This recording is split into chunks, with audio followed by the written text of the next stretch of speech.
thawngin khamh kan si he sung in a kan luat teri van huna kan chute hi tuk in a liannganmi Pathian Khamhnak say relowin kan uwi kan tha tham si a tu Pathian be chei nak chung in zai tin da kan lua ko lai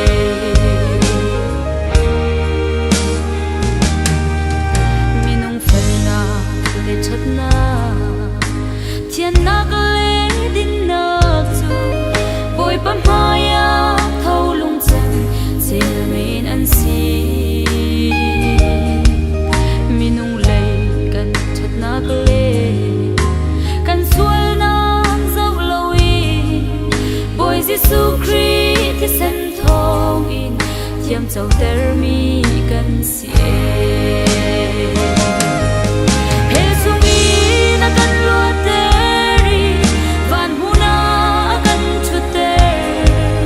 hi tuk in a liannganmi Pathian Khamhnak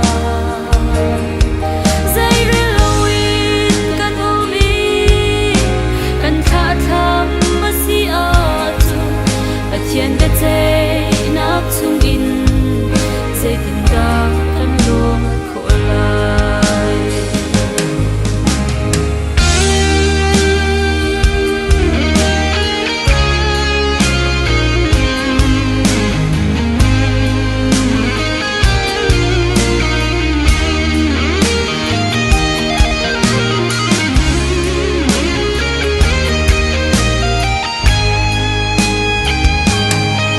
kan pun sa valai in hi lei dip a kir man se kan nu nak chu Pathian a thu in a thi nak ne dei ko lo nun khri nun ngei tu kan si eden thar a rau tha in zum nak in leng mi kan si he chung in a kan luat teri van huna kan chute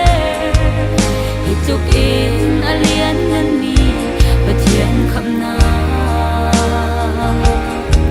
zai relowin kan uvi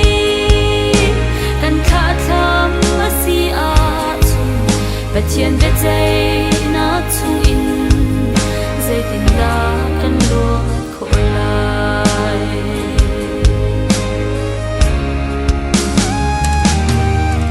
a liannganmi Khamhnak chu Pathian le Christ ta a si chu cha a Christ Khamhnak chu a tlau kho lo Pathian thawngin